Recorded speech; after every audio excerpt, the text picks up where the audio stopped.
शांत देखिए सर।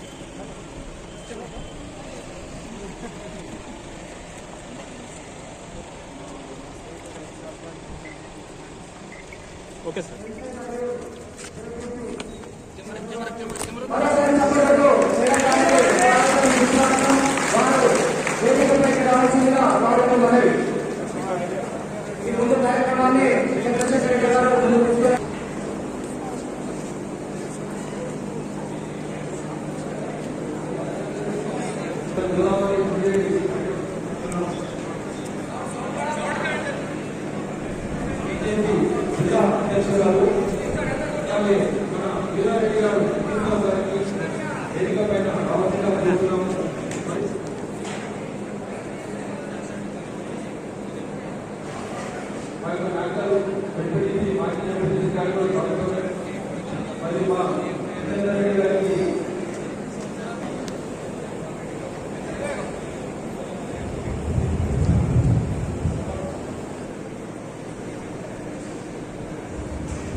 రాయపూర్ తరఫు నుంచి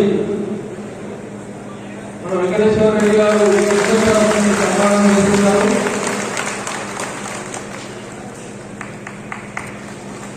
అట్లాగే పార్టీ ప్రెసిడెంట్ జిల్లా అధ్యక్షురాలు గోదావరి అంజిరెడ్డి గారికి కూడా మన వెంకటేశ్వర రెడ్డి గారు సన్మానం చేస్తున్నారు.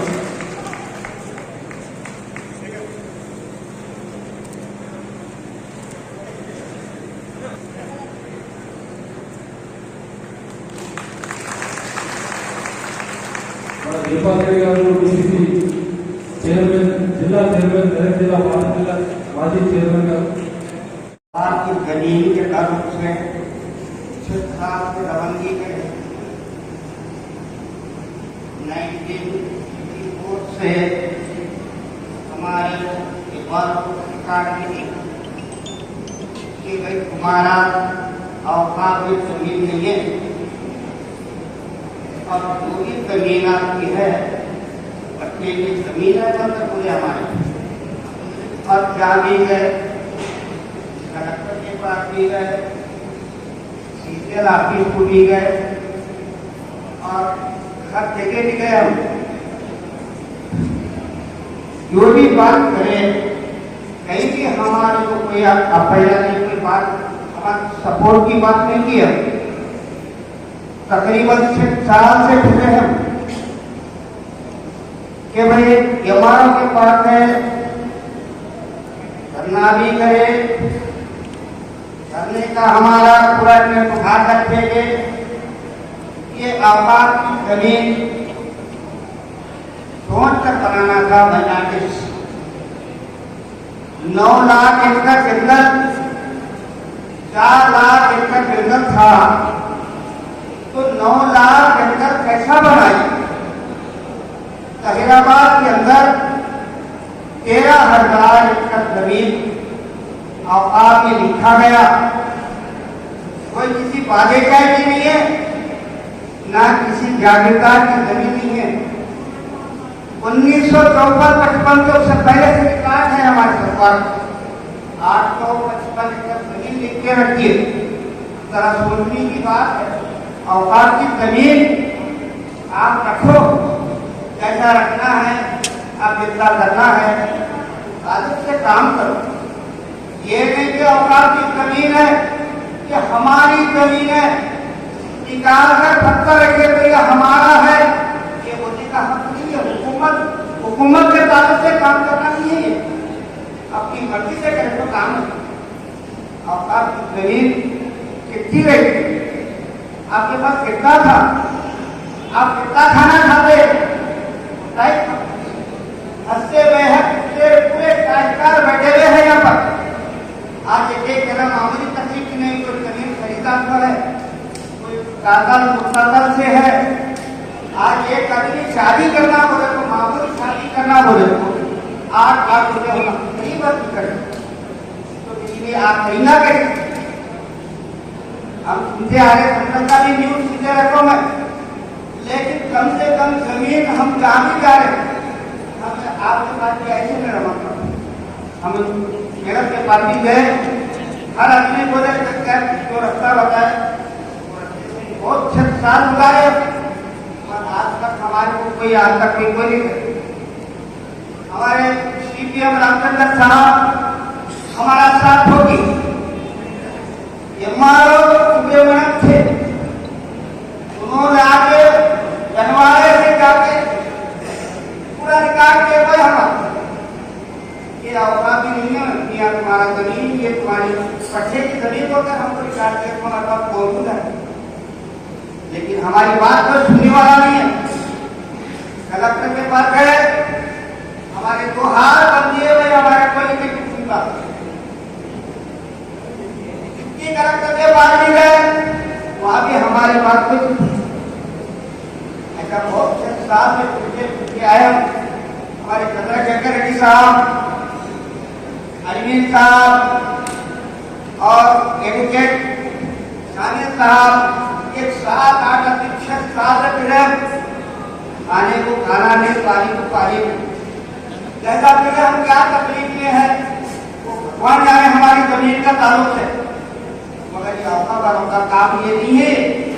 जो जमीन तुम्हारी है सबसे दे हो, लोगों की जमीन लिखकर जहाँ कमा रखी है पूरा काम कर। ఈ వక్ఫ్ చట్టం అనేది చాలా సంవత్సరాల క్రితం చేపట్టడం జరిగింది. తర్వాత దానిలో కూడా సవరణలు జరిగినాయి. అయితే మన స్వాతంత్రం వచ్చినప్పుడు ఎన్నో చట్టాలు మనం చేసుకొని ఉంటాం. సమయం అవసరాన్ని బట్టి చట్ట సవరణలు చేసినటువంటి చరిత్ర ఉన్నది. ఈ చట్ట సవరణలన్నీ కూడా మారుతున్నటువంటి ప్రజల ఉపయోగాలు కానీ అవసరాలు కానీ దాన్ని బట్టి మన ప్రతినిధులు ఎమ్మెల్యేలు, ఎంపీలు రాష్ట్ర కేంద్ర ప్రభుత్వాలకు చేస్తున్నటువంటి విన్నపాల మేరకు పార్లమెంట్లో చట్ట సవరణ జరుగుతుందని మీకు అందరూ కూడా తెలుసు. మరి ఎంతో సంతోషకరమైనటువంటి విషయం, ఈరోజు శ్రీ నరేంద్ర మోడీ గారి ప్రభుత్వము, మన భారతదేశ ప్రభుత్వము వక్ఫ్ చట్టంలో ఉన్నటువంటి సమస్యలను ఏ విధంగా పరిష్కరించాలని ఒక జాయింట్ పార్లమెంట్ కమిటీ వేసి మరి క్షేత్ర స్థాయిలో ఉన్నటువంటి రైతులతో కానీ ఇతర వర్గాలతో కానీ ఇంటరాక్షన్స్ నిర్వహించి చట్ట సవరణకు కదం తొక్కినందుకు వారికి ధన్యవాదాలు తెలియజేసుకుంటూ, మరి ముఖ్యంగా అందులో శ్రీమతి డికే అరుణ గారు సభ్యురాలుగా ఉండడం, మన ప్రాంత మనిషి ఉండడం నిజంగా మన అందరి అదృష్టమని తెలియజేసుకుంటూ, వారి గురించి ప్రత్యేకంగా చెప్పవలసిన అవసరం లేదు. వారి తండ్రి అయినటువంటి చిట్టెం నర్సిరెడ్డి గారు పలుసార్లు ఎమ్మెల్యేగా సేవలు అందించినటువంటి వారు. మన ప్రాంత నాయకులు బాగారెడ్డి గారికి చాలా మంచి మిత్రులు, సమకాలికులు. మరి వారి అడుగుజాడల్లోనే అరుణమ్మ గారు కూడా ఎమ్మెల్యేగా, మంత్రిగా, ఈరోజు ఎంపీగా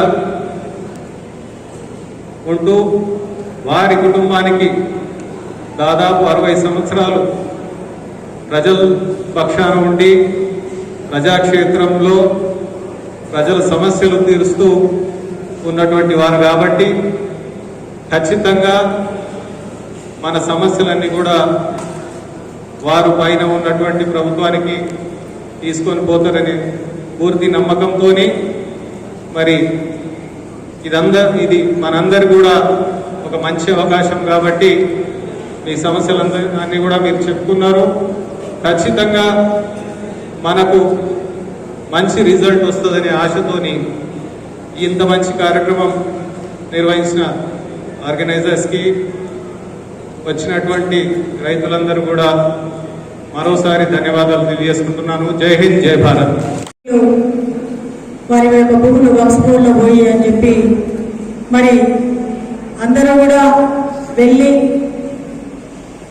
మన పార్లమెంట్ సభ్యురాలు డికే అరుణమ్మ గారు వక్స్బోర్డ్లో సభ్యురాలు అయినటువంటి తన దగ్గరికి వెళ్ళి అందరూ కూడా మాకు న్యాయం కావాలి, మీరు తప్పకుండా ఇక్కడికి రావాలి అని చెప్పి ఆహ్వానించగానే రైతులపై పెద్ద మనసుతో వారికి న్యాయం జరిపించాలి, వెళ్దామని చెప్పి ఇక్కడికి విచ్చేసినటువంటి మరి అక్క డికే అరుణక్క గారికి, అదేవిధంగా ఈ సభకు అధ్యక్షత వహిస్తున్నటువంటి అన్న షేక్ వెంకటేశ్వర రెడ్డి గారు, అదేవిధంగా చంద్రశేఖర్ గారు, సామయ్య గారు, వీరారెడ్డి గారు, అదేవిధంగా జైపాలన్న గారు మరియు మోహన్ రెడ్డి గారు, నా ముందు ఉన్నటువంటి రైతు సోదరి మనులందరికీ కూడా హృదయపూర్వక నమస్కారాలు తెలియజేసుకుంటున్నాను. మరి ఈరోజు ఇక్కడ మన బాధ, మన గోడు వెళ్ళపుచ్చుకోవాలి అని అనుకొని ఒక తాటి మీదకి వచ్చి పార్టీలకు అతీతంగా ఏ పార్టీకి సంబంధం లేదు ఈ కార్యక్రమం తీసుకుంటున్నాము అని చెప్పి చెప్పగానే నిజంగా చాలా సంతోషం అనిపించింది. ఎందుకంటే రాజకీయాలకు అతీతంగా అందరము కూడా న్యాయం వైపు ఉంటే ఎవరికి అన్యాయం జరగడానికి అవకాశం ఉండదు. కాబట్టి మరి ఈరోజు అక్క పార్లమెంట్లో ఉండి, అదేవిధంగా వక్స్బోర్డ్ సభ్యురాలుగా ఉండి రైతులకు నా వంతు మేలు నేను చేయడానికి ముందుంటా అని చెప్పి ఇక్కడికి విచ్చేసింది. కాబట్టి మీరందరూ కూడా తనకు ఇప్పటివరకు చాలా మంది రైతులు ఏ విధంగా అన్యాయం జరుగుతుంది, ఏ విధంగా భూములు పోతున్నాయని చెప్పి అందరూ కూడా చెప్పడం జరిగింది. దాని మీద అక్క కూడా మరి రేపు పార్లమెంట్లో కానీ మాట్లాడి ఈ యొక్క వక్బోర్డ్ భూముల మీద ఒక కమిటీ వేసి వారికి నిజంగా వక్బోర్డులలో న్యాయంగా ఎవరి ఉన్నాయి, లేకుంటే అత్రగలంగా ఎవరి ఉన్నాయి, ఎవరు ఎన్ని ఇబ్బందులు పడుతుందో అనేది దాని మీద మరి అన్ని కూడా పరిగణలోకి తీసుకొని మీ అందరికీ న్యాయం జరిపిస్తుందనే నమ్మకం మన అందరికీ కూడా ఉంది. కాబట్టి అదే నమ్మకంతో అక్క కూడా మరి ముందుకు వెళ్తారు. కానీ అందరం కూడా ఈ ఒక్క రోజుతో కాకుండా మరి ఇంతకుముందు అక్క కూడా చెప్పడం జరిగింది, అందరూ కూడా దీన్ని ఆన్లైన్లో మరి ఒక లింక్ పంపించింది, దానికి అందరూ కూడా మెయిల్ చేయాలని చెప్పి చెప్పడం జరిగింది. అందరూ కూడా అదే విధంగా చేస్తూ రేపు రాబోయే రోజులలో ఈ యొక్క జైరాబాద్ కాన్స్టిట్యున్సీ రైతు సోదరులకు న్యాయం జరగాలని కోరుకుంటున్నామక్క. తప్పకుండా మీరు దీని మీద ముందుకెళ్తారని ఆశిస్తున్నాను. ఈ అవకాశం ఇచ్చినటువంటి వేదిక మీద ఉన్నటువంటి పెద్దలందరికీ కూడా నా యొక్క హృదయపూర్వక నమస్కారాలు తెలియజేసుకుంటూ భారత్ మాతాకి. ఈనాటి కార్యక్రమానికి అధ్యక్షత వహిస్తున్నటువంటి రైతు పక్షుల సాధన కమిటీ చైర్మన్ వెంకటేశ్వర రెడ్డి గారు, అదేవిధంగా ఈ కార్యక్రమంలో పాల్గొన్నటువంటి సీనియర్ అడ్వకేట్ వీరారెడ్డి గారు, అదేవిధంగా రైతు సంఘం నాయకులు రామచంద్ర గారు, అడ్వకేట్ కమియల్ గారు, అదేవిధంగా మోహన్ రెడ్డి గారు, జిల్లా అధ్యక్షురాలు బీజేపీ అధ్యక్షురాలు గోదావరి అంజిరెడ్డి గారు, అదేవిధంగా ఎక్స్-డీసీసీబీ చైర్మన్ జైపాల్ రెడ్డి గారు, చంద్రశేఖర్ గారు, మరి ఇక్కడ ఉన్నటువంటి విచ్చేసినటువంటి పెద్ద ఎత్తున విచ్చేసినటువంటి కోహీర్ నుంచి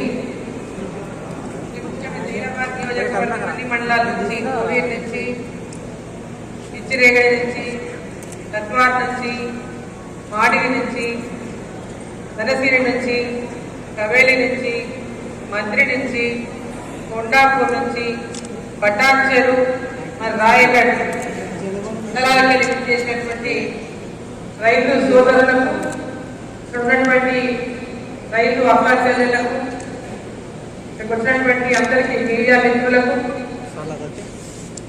మరి దీని ద్వారా ఇంపాక్ట్ అయినటువంటి చాలా మంది ఈరోజు ఈ కార్యక్రమంలో పాల్గొంటున్న ప్రతి ఒక్కరని తెలియజేస్తాం.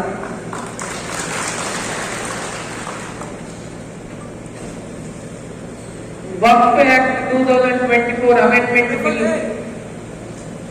పార్లమెంట్ లో ప్రవేశపెట్టినటువంటి సందర్భంగా కొన్ని రికమెండేషన్స్ చేస్తూ పార్లమెంట్ లో ఆ బిల్లుని ప్రవేశపెట్టడం జరిగింది.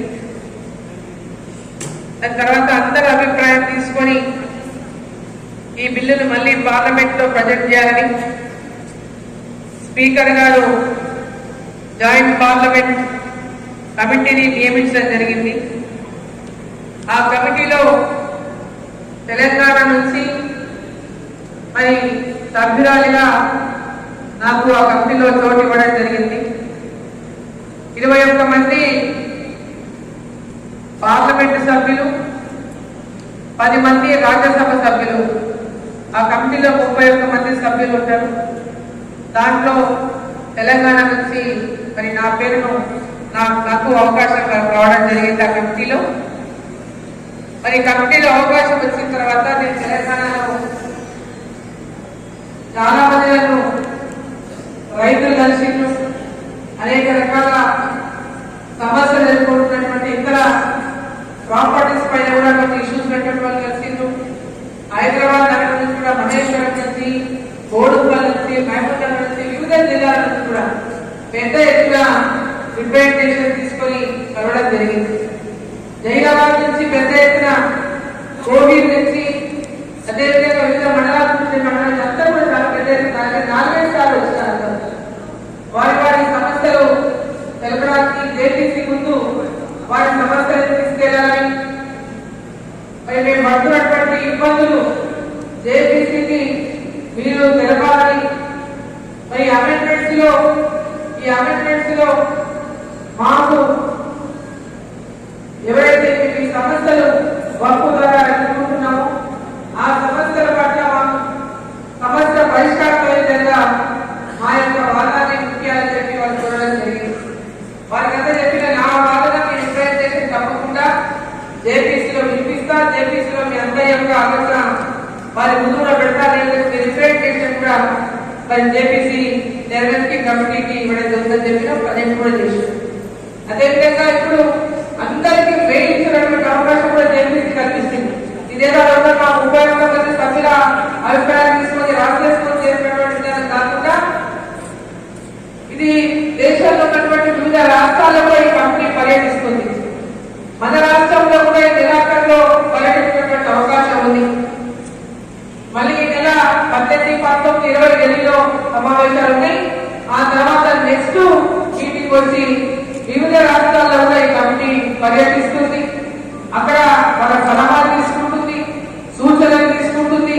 వాళ్ళ సలహాల సూచనల తర్వాతనే ఈ కమిటీ ఆ తర్వాత స్పీకర్ గారు ఆ కమిటీని మరి పార్లమెంట్ దృష్టికి తీసుకెళ్తారు.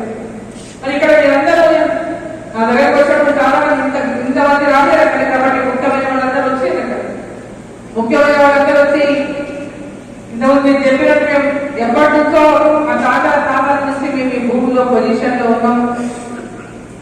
ఎప్పటి నుంచో మేము ఈ పొలాల పంటలను, ఈ భూములను మేము అనుభవిస్తూ ఉన్నాం అనేటువంటి విషయాన్ని సడన్ గా 2018లో వక్ఫ్ భూమి అని చెప్పి మాకు ఎలాంటి గవర్నమెంట్ నుంచి రావాల్సినటువంటి ఏవైతే రైతు బంధే కావచ్చు, లోన్లే కావచ్చు, రైతు సంబంధించి కిసాన్ సంబంధించే కావచ్చు, లేదా భూమి అమ్ముకోవాలన్నా, భూమి రిజిస్టర్ చేసుకోవాలన్నా, ఏది చేసుకోవాలన్నా మాకు అడ్డంకిగా మారిపోయింది. 1954లో ఎప్పుడైతే వక్ఫ్ యాక్ట్ వచ్చిందో మొట్టమొదటిసారి, దానికంటే ముందు నుంచి కూడా దేవాలు కానీ, కాకరా కానీ, కష్టపాలెం కానీ అప్పటి నుంచి మొత్తం ఖాతా నుంచి కూడా భూముల్లో పంటలు పండిస్తూ ఈ రోజు కూడా ఆ భూముల్లో వాళ్ళు వ్యవసాయం చేసుకుంటున్నటువంటి పరిస్థితి కూడా నేను కమిటీలో వివరించడం జరిగింది. కమిటీ కూడా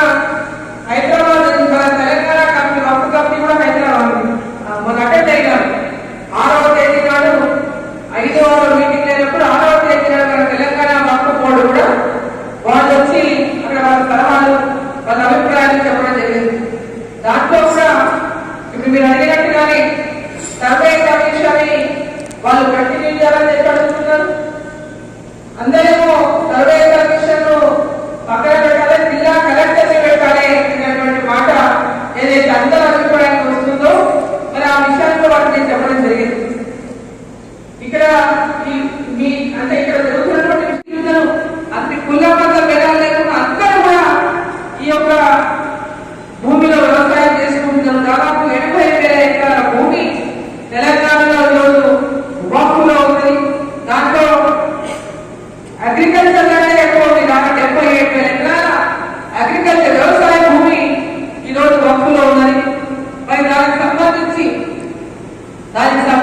అడిగిన మరి దీంట్లో మన దగ్గర ఏదైనా రికార్డు 77,000 వక్ఫ్ భూములలో ఎంతమంది పొజిషన్ లో ఉన్నారు, ఎవరు పొజిషన్ లో ఉన్నారు, ఎవరు పొజిషన్ లో ల్యాండ్స్ ఉన్నాయి, మరి పొజిషన్ ఎవరు, మరి ల్యాండ్ వక్ఫ్ పేరుతో ఉన్నప్పుడు మరి ఏ విధంగా మరి పొజిషన్ లో ఉండి ఏ విధంగా తరతరాల నుంచి వ్యవసాయం చేస్తున్నారు, ఏ విధంగా న్యాయం చేస్తుంది వక్ఫ్ కూడా అక్కడ వాటిని అడగడం జరిగింది. సో ఈ విషయాలన్నీ కూడా కమిటీలో కూడా విషయాలన్నీ కూడా చర్చకు వచ్చినాయి. వాళ్ళన్నీ మాట్లాడిన విషయాలన్నింటిపై కమిటీలో ఎవరికొకరు ఒక్కొక్కసారి ఒక్కొక్కరు వాదనలు వింటా ఉన్నారు. మెంబర్స్ కూడా ఇట్లా రిప్రజెంటేషన్స్ వచ్చినప్పుడు రిప్రజెంటేషన్ కరెక్ట్ కూడా మాట్లాడి వారి మన తరఫు నుంచి ఆ క్వశ్చన్ చేసి వాటిని సమాధానంతో పడడం జరుగుతాం. సో ఈ కమిటీ అనేది అమెండ్మెంట్స్ అంటే ఏ ప్రచారం జరుగుతుందంటే వక్ఫ్ యాక్ట్ అమెండ్మెంట్స్ చేస్తా ఉన్నారు. 95 యాక్ట్ అంటే చాలా పెద్ద ఎత్తున దుష్ప్రచారం ఏం జరుగుతుందంటే వక్ఫుల ముస్లింల భూములు లాక్కుంటారు, వాళ్ళ కబ్రస్థాన్ లాక్కుంటారు, మసీదులు లాక్కుంటారు, వాళ్ళకి ఏదో మొత్తం లాగేసుకుంటారు అనేటటువంటి దుష్ప్రచారం జరుగుతున్నది. ఇది ఏ మాత్రం కూడా కరెక్ట్ కాదు. ఇది పూర్తి అసత్యమైన విషయాన్ని ఈ సందర్భంలో నేను చెప్తాను.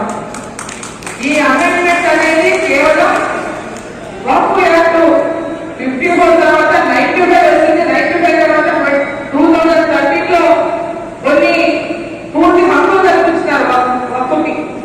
ఆ హక్కులతో మొత్తం కంప్లీట్ గా ఇది వక్ఫ్ అంటే వక్ఫ్, ఇది కాదంటే కాదు, అవునంటే అవును అని కొన్ని అధికారాలు వచ్చిన నేపథ్యంలోనే ఎక్కడంటే అక్కడ ఇటువంటి సమస్యలు వచ్చినాయి.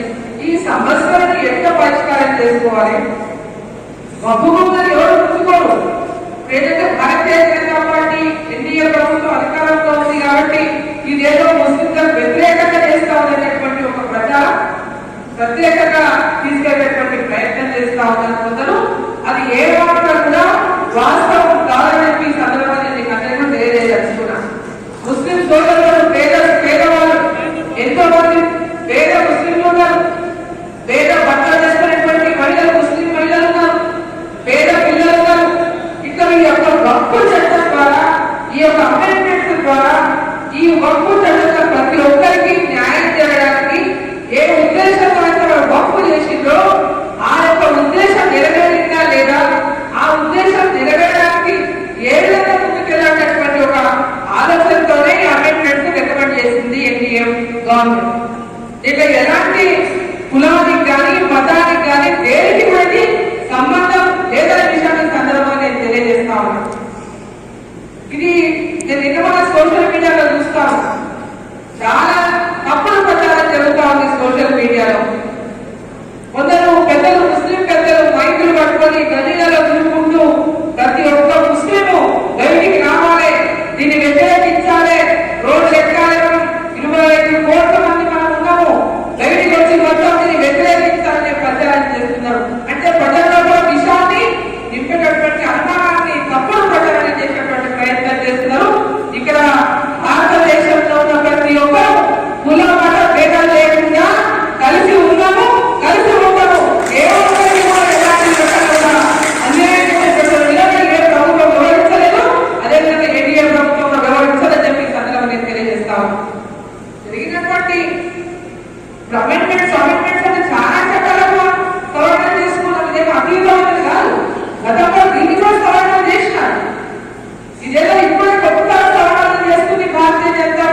ఇవన్నీ కూడా మనకు అందరికీ న్యాయం చేయడానికి ఏదైతే అమెండ్మెంట్స్ ఉంటే బాగుంటుంది. అమెండ్మెంట్స్ వాళ్ళు 44 అమెండ్మెంట్స్ పెట్టారు.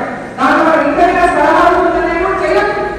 దాని 44 వాళ్ళు పెట్టేవాళ్ళు ఖచ్చితంగా చేసే జీవితంగా కాదు. చేసే జీవితం అంటే మరి ఈ జేపీసీలో ఇంతమంది సలహా సూచనలు తీసుకో, సలహా సూచనలు ఇంకా ఏమైనా మార్పులు చేయాలి, ఇంకేమైనా సూచనలు వచ్చినాయి అంటే కొన్ని సూచనల వల్ల కూడా దాని నుంచి ఇంకా లబ్ధి అవకాశం ఎక్కుతున్నారు. ఆ సూచనలు కూడా తప్పకుండా కమిటీ తీసుకుంటుందని చెప్పి మీకు అందరికీ నేను తెలియజేస్తా ఉన్నా. ఈ మంత్ ఎన్నికల్లో బహుశా వచ్చే అవకాశం ఉండొచ్చు, నాకు ఎంతమంది ముందు తెలుస్తున్నారు. సో ఈ కమిటీలోనే నెక్స్ట్ ఈ మీటింగ్ లో నెక్స్ట్ మీటింగ్ ఎక్కడైనా తెలుస్తుంది కాబట్టి ఆ ఒక వారం ముందు మన హైదరాబాద్ ఎప్పుడు వచ్చేది, ఆ కమిటీ ఎప్పుడు హైదరాబాద్ లో ఉంటుంది, ఏ రోజు ఉంటుంది విషయాన్ని నేను తెలియజేస్తా. కమిటీ కూడా చెప్పడం జరిగింది. మీరందరూ చాలా మంది రైతులు హైదరాబాద్ కి అమ్మాయి కోరుతా ఉన్నారని. సో అంతమంది కమిటీ పెట్టి సమయాన్ని బట్టి అవకాశం ఉంటుందో లేదో కాబట్టి సరే మీ అందరూ రావాలంటే మీ ఖచ్చితంగా రావాలి, మా వాదన వినాలి వస్తారు. మాకందరికీ మీ అందరికీ వచ్చి ఒక భరోసా, ఒక నమ్మకం మాకు విధించుకోవాలి, ఒక కాన్ఫిడెన్స్ తీసుకోవాలని పెద్ద ఎత్తున కోరారు. మాకు అందరూ భయంతో ఉన్నాం మేము, మాకు ఒక గమనం మీరు వచ్చిపోతే మాట్లాడినందుకు మీ అందరి యొక్క ఆహ్వానాన్ని మరి ఈరోజు వెంకటేశ్వర రెడ్డి గారి ద్వారా పెద్దలందరి ద్వారా మరి రావాలనేటువంటి రోజు అక్టోబర్ ఇంటర్నేషనల్ వేరే లెవెన్త్ రోజు వస్తా అని చెప్పిన ఈ రోజు వచ్చినాం. మరి పెద్ద ఎత్తున మంది రైతులు వివిధ మండలాలు దాదాపు 12 మండలాల నుంచి ఇక్కడ విశేషులు దాదాపు 13,000 ఎకరాల్లో ఈరోజు వక్ఫ్ భూములుగా మరి డిక్లేర్ చేసినటువంటి సందర్భంగా మరి సమస్యల యొక్క పరిష్కారం కోసం అందరికీ పెద్ద ఎత్తున వచ్చినటువంటి ప్రతి రైతు కూడా తప్పకుండా మీ యొక్క ఆవేదన, మీ యొక్క సమస్య, మీ యొక్క విజ్ఞప్తి తప్పకుండా కమిటీ ముందుకు తీసుకెళ్తాం. మీకు కూడా కమిటీ దగ్గరకు వచ్చి వినిపించేటువంటి అవకాశాన్ని కల్పిస్తామని చెప్పి ఈ సందర్భంగా తెలియజేస్తూ, హైదరాబాద్ లో ప్రతి ఒక్కరు అందమైన హైదరాబాద్ ఢిల్లీకి పోవడం కంటే ఇక్కడ బాగుంటుంది ఎవరైనా అభిప్రాయం. సో ముఖ్యమైనటువంటి ఈ సబ్జెక్టు పూర్తిగా అవగాహన ఉన్నటువంటి పెద్దలు చాలా మంది ఉన్నారు. వాళ్ళు అక్కడ కమిటీ ముందు ప్రజెంట్ మీ అడ్వకేట్ లాగా ఉండి వాళ్ళందరూ అభివృద్ధి వాళ్ళందరూ సందర్భంగా కోరుకుంటూ మరి ఇక్కడికి వచ్చినటువంటి ప్రతి ఒక్కరి యొక్క ఇక్కడ ఉన్న ప్రతి ఒక్కరి చేస్తూ వాళ్ళ యొక్క ఇవి నాకు ఇచ్చినారు. వాటన్ని కూడా దగ్గరగా కమిటీకి నేను 18కి పోయినప్పుడే మీటింగ్ అయినప్పుడే కమిటీకి సమర్పిస్తా. ఆ తర్వాత హైదరాబాద్ వచ్చినప్పుడు కమిటీ మీకు సమయాన్ని ఇచ్చి మీకు మాట్లాడే అవకాశం కల్పించే విధంగా తప్పకుండా సెలవు తీసుకుంటారని చెప్పి మీకు అందరికీ కూడా తెలియజేసుకుంటూ ఇక్కడ విచ్చేసిన ప్రతి ఒక్కరికి మరోసారి ధన్యవాదాలు తెలియజేసుకుంటూ